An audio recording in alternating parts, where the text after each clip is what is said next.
ไป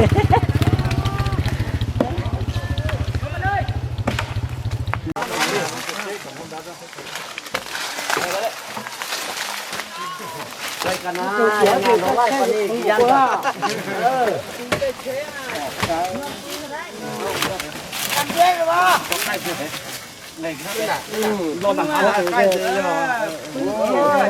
เขาถ้าเขาจ้าจี้กันเลยเจ้าเขาก็จะรอกันเลี้ยงก็จะรอใครครับเปี้ยก็รอกันเฉยๆนะมาใกล้น้ำมาที่ด่า